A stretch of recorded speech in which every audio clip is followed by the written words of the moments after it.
Today we're going to talk about the ICM 255 blower control board. We're going to talk about how the normally closed and normally open have a delay on them. We're going to talk about how to use this in a practical application when we wire it to a blower motor. We're also going to talk about how to wire it in an unpractical application when we take it to the CANTEX box. And we're going to take it to the smart board and we're going to show you how to wire this up step by step. Hopefully this gives you confidence to be able to stock this item and be able to get your customers back up and running and with the manufacturer's intention. Stay tuned.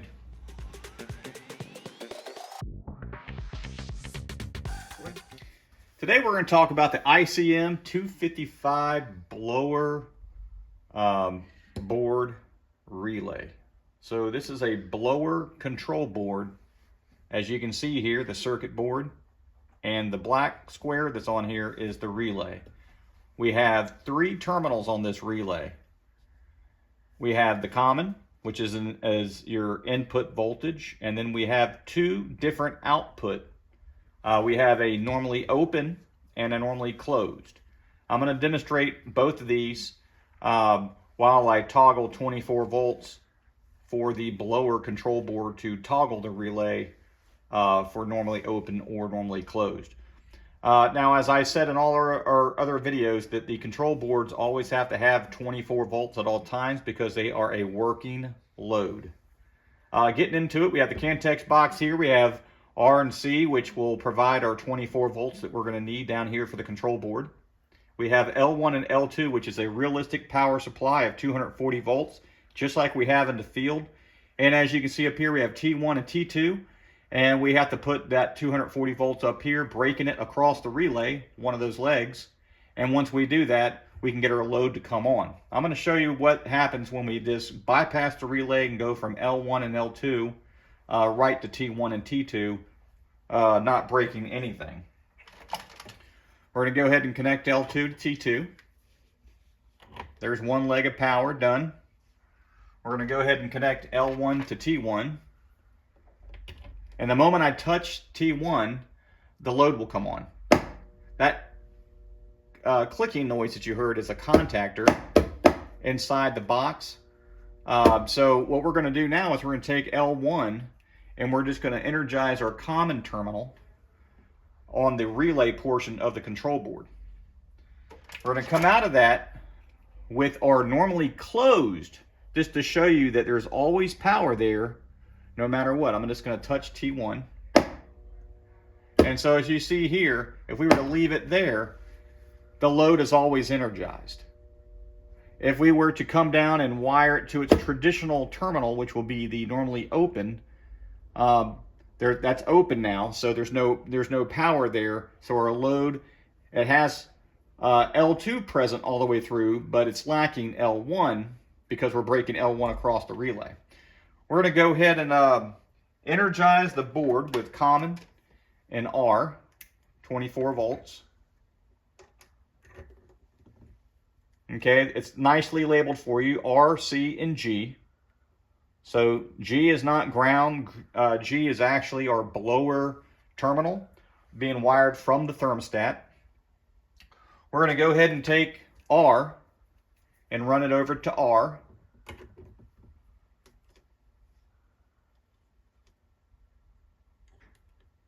And now our control board, as a working load, has 24 volts on it at all times. Now we're going to run a G call.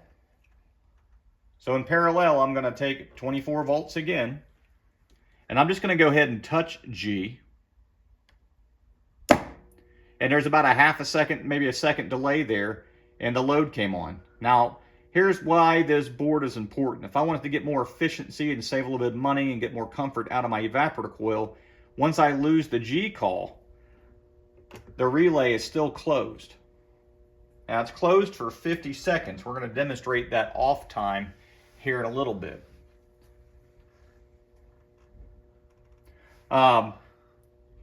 This is a very easy board to wire up. Probably one of the most simple boards to wire up. There's no integrated fuses on this board. There's no additional wires that have to come on this board, such as white O's or Y's. Y2s, anything like that. So you couldn't use this board for a variable speed blower motor, but for a PSC motor or even just a standard ECM, you could use this board, because what you're doing is you're just trying to get the board to stay with the relay energized for about 50 seconds. We're going to try that one more time. This time I'm going to put my timer on it. We're going to run the G call up. I'm going to look at the time, and I'm going to go ahead and touch it and get it to come on. I'm going to hit start the moment I release power on G.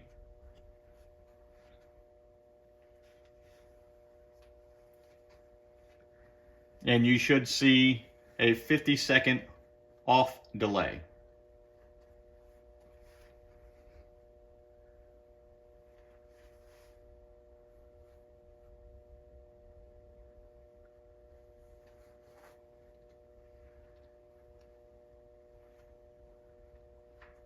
We're going to do this one more time because I think my phone may have been out of the camera view for just a little bit.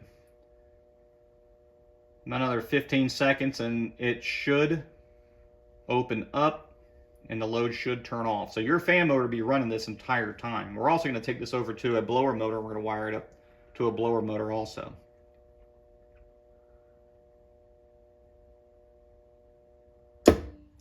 Now it's about 52 seconds. We're going to try that one more time, and I'll make sure I have the timer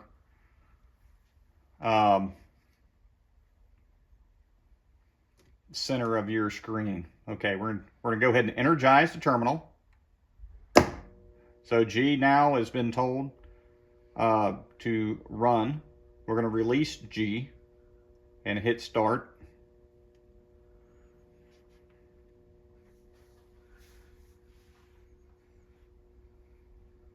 And like I said, it's about a 48 to 50 second off time.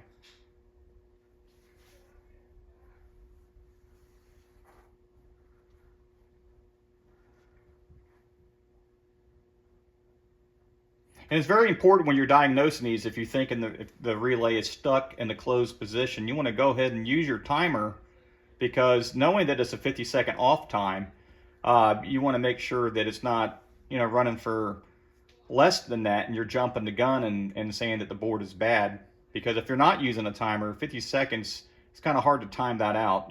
Just to try and imagine what 50 seconds feels like. Could feel like eternity if you're just waiting on it. All right, so now we have 50 seconds. We're at 52. There we go. And so a little bit of consistency there, not bad.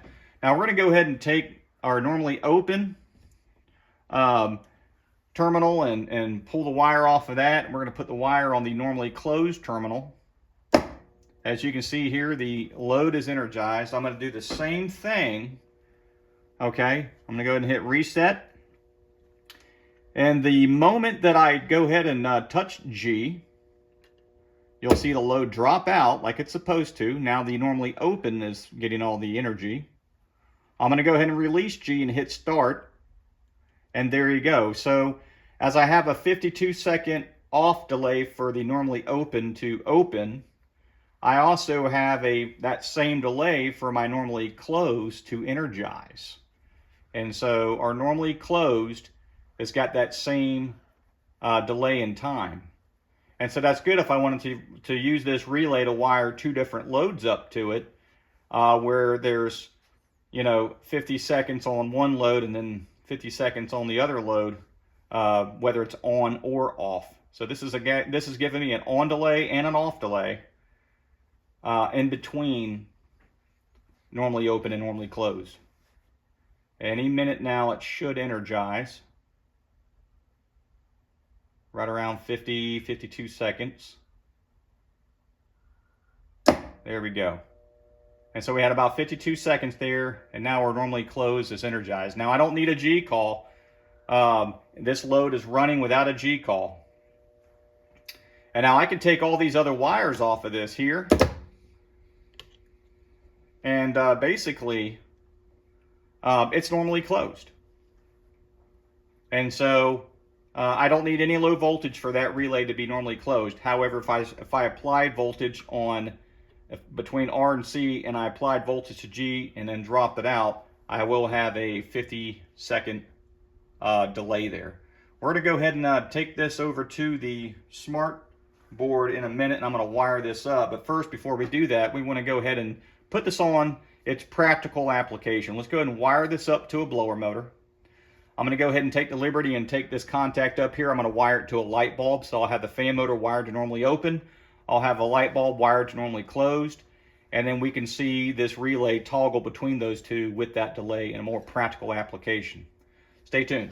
Okay, we're over at the blower motor. We got a PSC motor, run capacitor. We got the ICM 255 blower control board. We have our power supply down here where we have a live 240 volts and a live 24 volts off the transformer.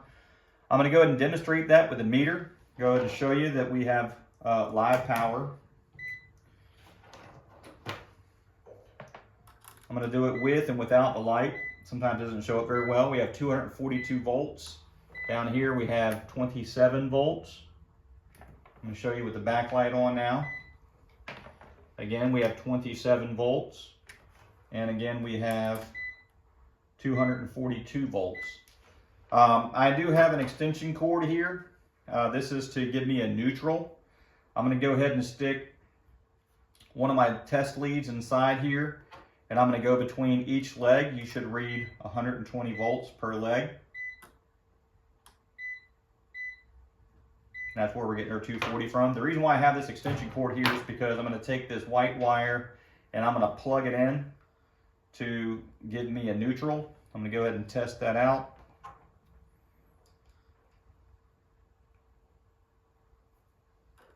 And we have a good connection. All right, we're going to go ahead and leave that just sitting here. Now with that, I also have neutral running through my light, so I can also come right here and there's the same 120. So that neutral is a good path. We talk a lot about path of electricity. Very important to understand your path, because when you're troubleshooting, you could get lost. Now on this relay, I have a normally open and normally closed terminal. On the far right hand side, it's normally closed. I'm going to go ahead and plug this light into that one spot. The clip that I have is not a very good clip to fit inside this. I'm going to see if I can't crimp that a little bit better and push that wire in there. Give me a second.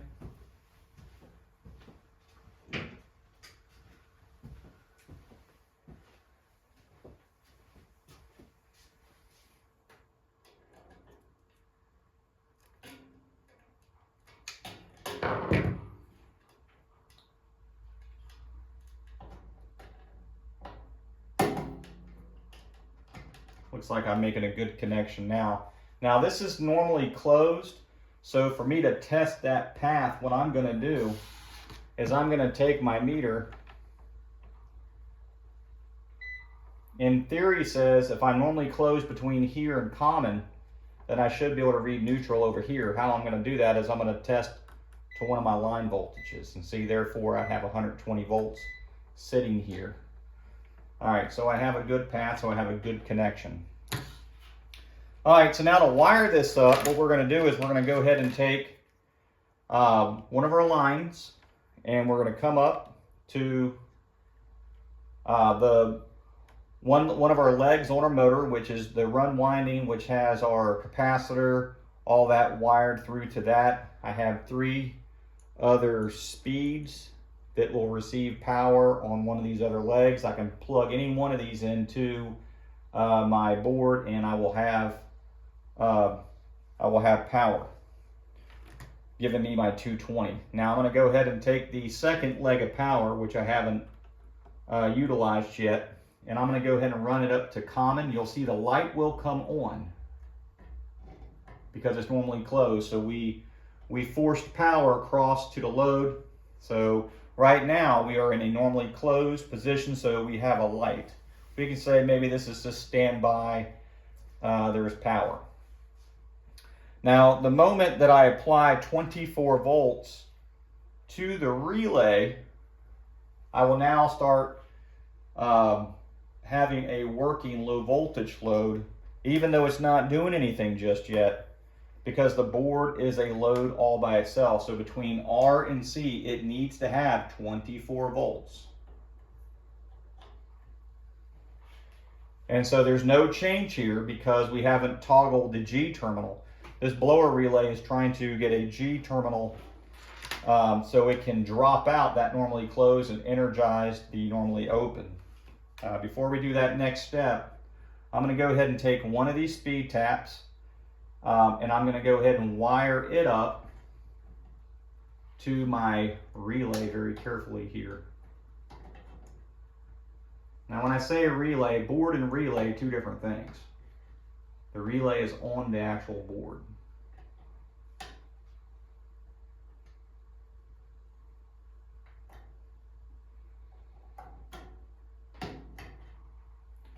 Trying to get a good connection here. I'm going to go ahead and disconnect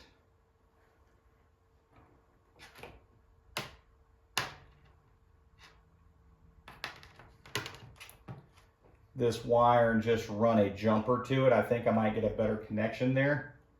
So I'm going to come to my normally open and I'm going to come over here and I'm just going to stick this alligator clip inside of it, and that might be a better connection right now. And make sure that's laying down because these are just floating, so I have to be very careful. That's the thing, if you're ever working in labs, you have to be very careful. Everybody learns a little bit differently, so we start playing with real power so we can understand our application a little bit better. All right, so the only thing we're missing now is a G call. That G call is going to come from your thermostat. We're just going to give it 24 volts, and I don't have to keep it on there. However, I'm just going to leave it on there just for a second and then remove it. And you see one load turns off and the motor is running now. And I'm going to show you with my timer the moment we release that G call.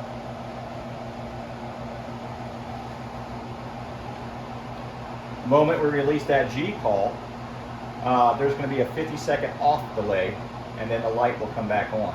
And go.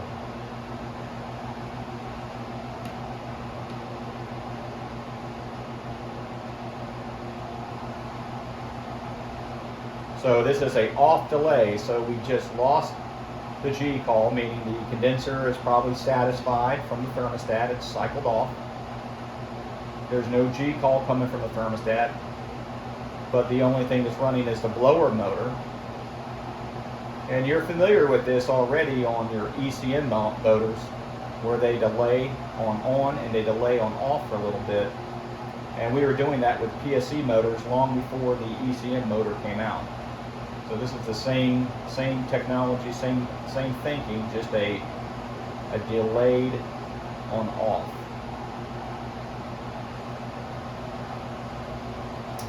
So there you go. The normally closed is now energized. That's why the light's on and the motor shut off. And we're going to go ahead and do that one more time. The G call comes from the thermostat, which we're going to draw that up on the smart board. We're going to go ahead and energize that terminal. The normally closed opens. The normally open will close at this point. Okay. The blower motor is running. I could pick any one of these speeds, whether it's high speed, medium speed, or low speed, and wire it up to it. Your float switch is always wired up to this too, so if you needed everything to shut down, that's pretty much going to happen the moment you lose 24 volts. So let's just say that we weren't getting a G call and say your float switch opened. The moment I lose 24 volts here, the motor shuts off. Now the reason why the light came on is because it's on the normally closed terminal. And so this would represent, hey, we lost power because maybe the fuse is blown, transformer issue, or the float switch was possibly tripped. We're going to go ahead and do that one more time. We'll release other videos where we talk about those safeties and whatnot. Okay, so as you can see, about a half a second delay, it comes on. We're going to go ahead and remove it. and now we have a 50-second off delay. Now, we don't have our timer up here at this point in time to show you this, but this is very easy to not be patient and understand what 50 seconds feels like, close to a minute. A minute can be a long time when you're waiting on it. And so what happens is you can easily misdiagnose this, because when it typically fails, it fails in the closed position, and the fan motor does not shut off. And we can diagnose it with our meter very simply by seeing, you know, between the common and the normally open or normally closed terminal where voltage is present. I like to use the timer because let's just say that this motor was, you know, giving me an issue. I would put my timer out there, and if I knew it was possibly running for maybe 5 or 6 minutes before I got to it, if I can identify that there's no 24 volts between common and G and I'm running, I'm still going to get my timer out, and I might even toggle it a few times and see if I can't get it to, you know, mess up on me. So I would simply put 24 volts on it, remove 24 volts, use my timer on my phone. I would see if I had a 50-second off delay, and if it was still running, sometimes you can just give it a little click. Another way too, if you know if your timer is stuck, you can always remove 24 volts here. It should shut off immediately. If it's still running and you have no 24 volts there, then you have a relay that is stuck in the closed position. So that's another way of quickly troubleshooting this. And pretty much any blower control board, you can remove the 24 volts on the board if you think the relay is sticking.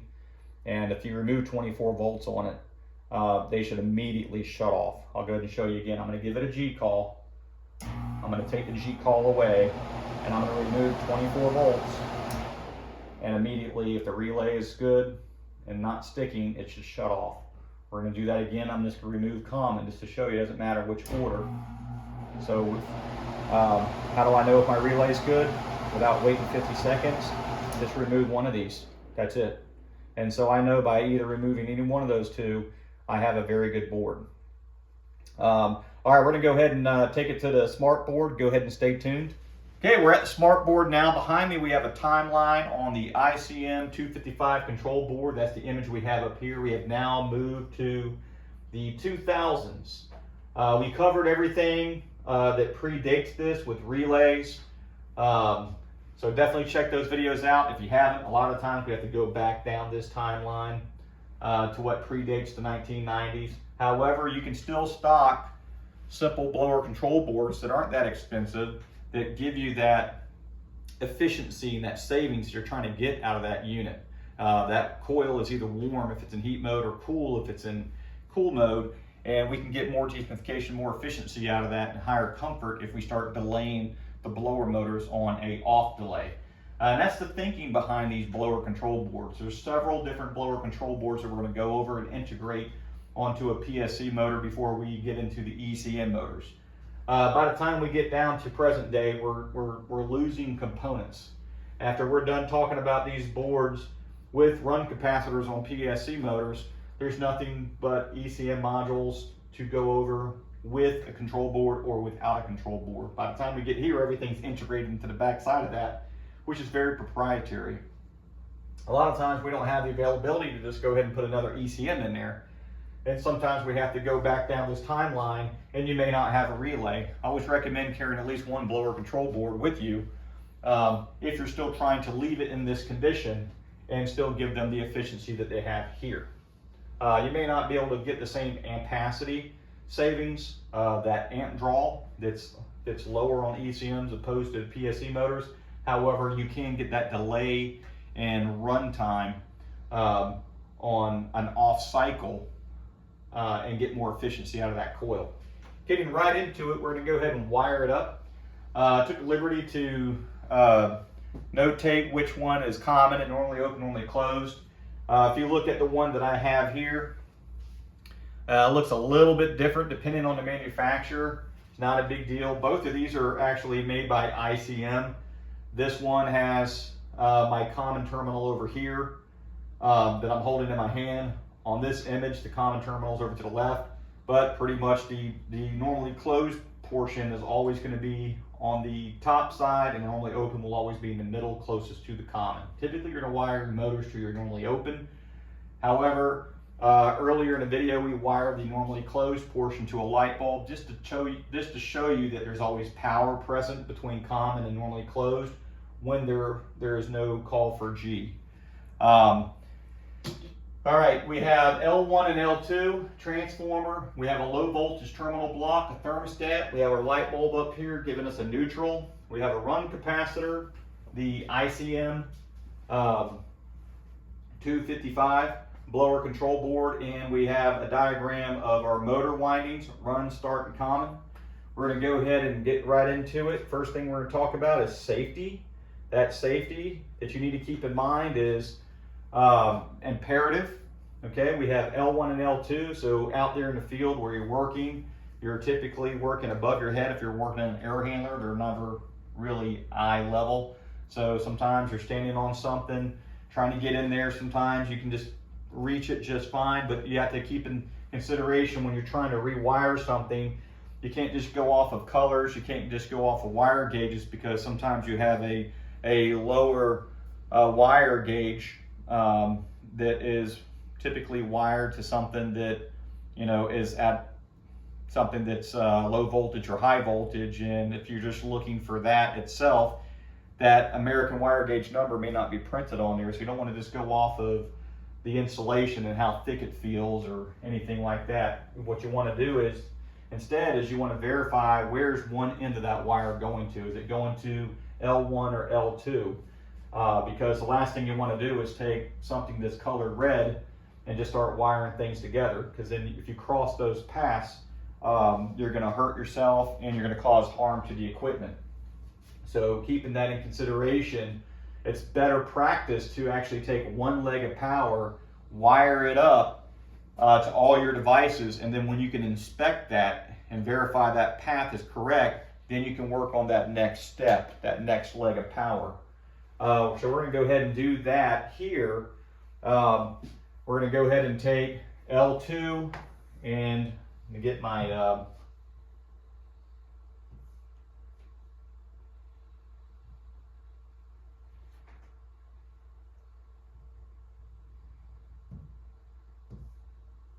marker size just right here. Okay, we're going to take L2 and we're going to land everything that L2 needs to be on, and then when we're done with L2, we'll step back and inspect it, verify that everything looks good. Once it looks good, then we'll go to L1. Now, I don't have to do it in that order just because L2 is the closest thing to my transformer. I'm just starting off with L2.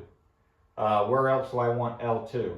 Okay, well, I want to wire L2 to my common terminal on my blower relay of my blower control board. And where else does L2 need to go? Well, L2 needs to make it to the motor, but if I want to break L2, I'm going to come off my normally open portion of my relay. So I'm going to just draw a output symbol there, and I'm going to take that over to my common and look back at it and say, okay, what needs to be changed? Think I'm good. Let's go ahead and label them. That's L2. This is L2. This is going to be L2. And this is going to be L2. Where else does L2 need to be present?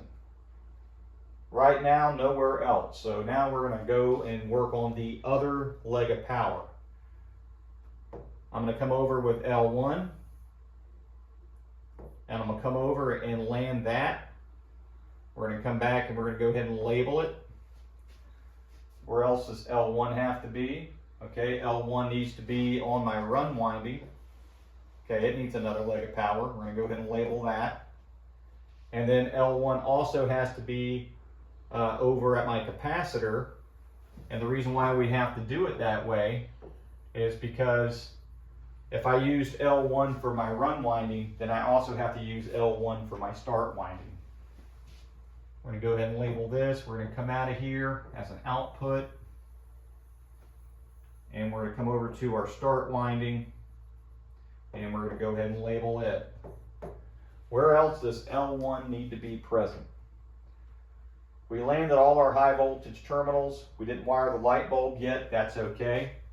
But that's pretty much where everywhere L1 and L2 need to be present. Now, because I don't have any voltage here yet, I'm still open. So if I wanted to look at where am I reading power, I'm not reading L2 here, and I'm not reading L2 here. Because of the path of electricity, okay, that theory suggests that I'm actually reading L1 here. So we're going to go ahead and erase that value, and we're going to go ahead and erase this other value here. And what we're going to do is we're going to write down the value that I would actually have there if I measured it with a meter. And so this is going to be L1, and right now this is also going to be L1. Now the reason why, if I took my meter out and I measured across this relay that's on the board between common and normally open, I'm going to read L2 plus L1, which is 240 volts, the same as I would read it here or here. There is no L1 plus L2 on the motor yet because L2 hasn't made it across. So path of electricity puts L1 back here. So you got to be careful, there's still power there. We're going to leave it like that until we wire it the low voltage side. Let's go ahead and get some more colors in here that we need. We're going to go ahead and take 24 volts. We're going to go ahead and energize our terminal block. Come out of our terminal block, we're going to energize the thermostat through the base plate. The face plate will energize the moment we have a path of electricity right back to the transformer. Okay. And now we can energize, and then with proper programming, we're going to get a Y call, a Y and O call, and a G call. I don't have a W, I don't have a heat strip up here. We're not trying to make that today's focus. We're just talking about the blower control board and what we need to get this motor to come on. The other items are on here because they are in our immediate scope, and we want to know where we're getting power from. What's telling what to come on, so we put that in there so it's in your frame of mind. We have Y and O. So we have our O call, which comes from the thermostat. We have a Y call that comes from the thermostat for cool, or if it's a heat pump, Y call by itself is for heat. Y and O if it's a heat pump, 24 volts on both of these if you want the heat pump to come on in cool mode. Neither one of these two are going to be wired up to our blower control board, but our thermostat should always give a 24 volt call on G with these other two outputs. So when I take that G call, I'm going to apply it to the board, but this board is a working load. It needs 24 volts at all times. So it's not going to work without having to call for red at all times. So how we do that is we're going to come down here from the terminal block, and we're going to come in and we're going to land 24 volts input on the blower control board. We're going to come out of the blower control board, back over to the transformer, and now the board is on standby. It is ready to receive 24 volts, and the moment it loses that G call, it's going to hang out and provide L2 right here for a 50-second countdown on an off cycle. Let's go ahead and put the G call up there. The G call off the terminal block over to the blower control board. That now puts L2 here. I'm going to go ahead and erase this value. I'm going to go ahead and erase this L1 value here. We're going to go ahead and take these arrows off because we're about to change the path of electricity. And what we're going to do is we're now going to say that this is L2. And because that's L2, then over here we have L2, and our motor will come on. Now the moment we take our G call away, then what happens is L2 is still going to be present there for a 50-second countdown. Once that 50 seconds is up, power will now be present on the normally closed portion, and this will go back to L1. So we're going to go ahead and draw that back, and we're going to say L2 will no longer be present here. After 50 seconds, it'll no longer be present there. What will be present is L1 and now L1, but L2 is still going to be present over here on this top portion. I'm going to draw another arrow and we're going to label that L2. So if I wanted to wire up my light bulb, I would actually come off of this and I would come over to my light bulb and I would say, when I'm not running, if I wired that over to here, then my light will be on. And say I wanted to say that when that light is on, that's an indicator that the machine is off. And when the light is off, that's an indicator that the machine is on. And how do I know the machine is on? I feel air coming out of the vent. If I don't feel air coming out of the vent, I got a light bulb. It's whatever you want to do. That's more building automated stuff, you know, where we need these normally closed terminals to do something for us. I just want to show you that you could do something like that. I would not wire two speeds here, like a low speed and a high speed, because there is a brief second where power is on both of these terminals for about a second or two. You don't want to energize two motors at the same time. That could hurt your motor, or two windings at the same time that can hurt your motor. Now I'm going to show you how you would traditionally wire this up so I don't leave off on this note. I'm going to go ahead and clean it up and redraw this up. Easy to erase it, especially when we know what we're doing. And we're going to do this again step by step. It's very easy. Okay. We're going to go ahead and take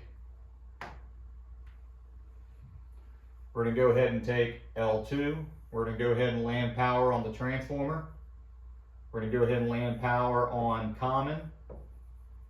You know, this is also good too if you had to replace everything in your control panel with a new motor, new transformer, rewire your terminal block, new capacitor, you know, new thermostat, new blower control board. If you had to rewire everything, this is what you would do.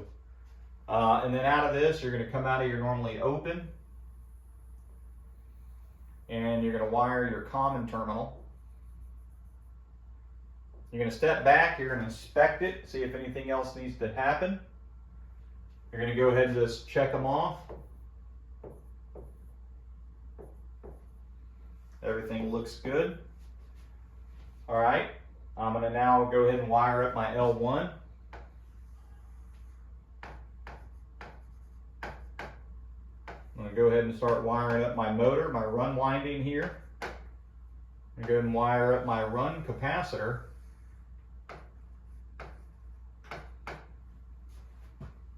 And then my third leg of power, even though it's single phase, so I can have polarity, will be on that start winding. And now it looks like everything is pretty much checked off. Everything's done there. Only thing that's left is the transformer and the rest of the low voltage. We're going to go ahead and run 24 volts over to our terminal block, out of that over to our thermostat, out of the thermostat back to our transformer, so we have a path on the low voltage side. Now we'll have a display. We're also going to go ahead and wire up R and C on the blower control board.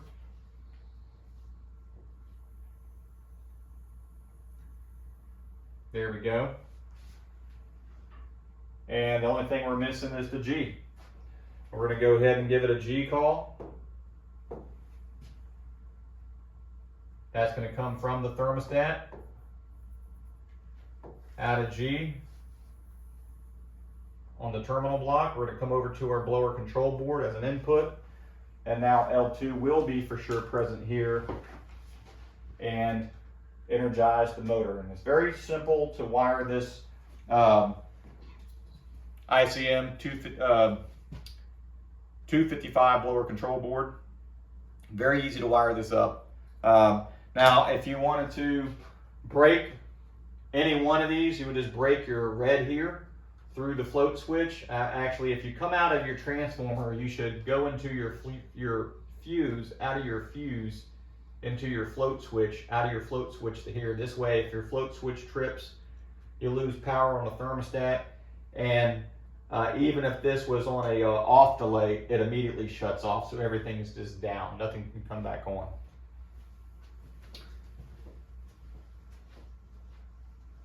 That's pretty much everything that we need to go over on this.